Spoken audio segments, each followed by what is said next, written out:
Heading around the hallway toward the octopus's tank, she moves as discreetly as she can with this wretched boot, which is unnecessary because she's the only human here. Whispered greetings to her old friends, the Japanese crabs, the wolf eels, the jellies, and the sea cucumbers, linger for a moment in the dark corridor, then vanish into the bluish-green air like wisps of smoke. Even if they could, these creatures would never tell anyone she was here. It'll be their secret.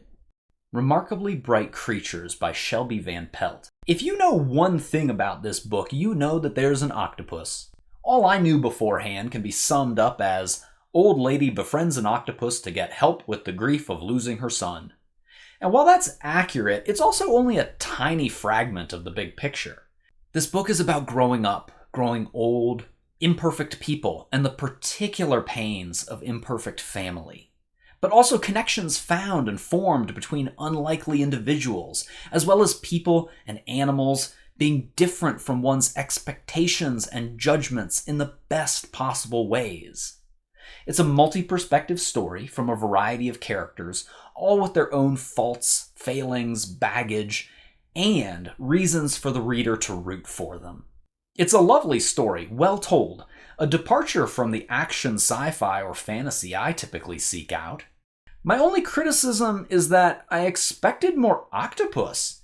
Gimme octopus chapters! The opening chapter is from the perspective of the octopus, and that colored my expectations. But at most, 1/5 of the whole novel, maybe half that, is from the octopus's perspective.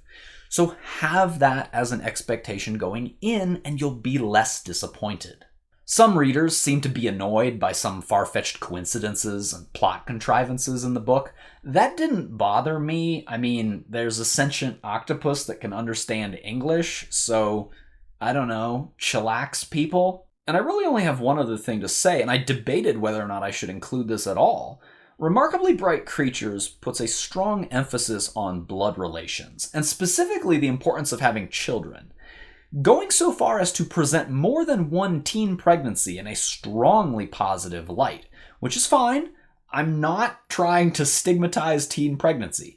But the author could easily have made more positive relationships non-blood related, but didn't. And you might argue, well, the octopus is clearly an important relationship that isn't a blood relative. Yeah, but also, a lot of the complaints about those unlikely plot contrivances would have been moot if the book would have simply said, hey, these people that found a connection, this wonderfully mutually supportive and unexpected relationship, aren't kin.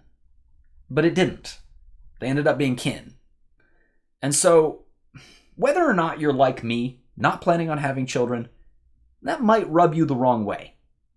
I still loved the book. It's a compassionate look at what it means to be a flawed human being and how sometimes it helps to have an unhuman intelligence to help you see things from a different point of view.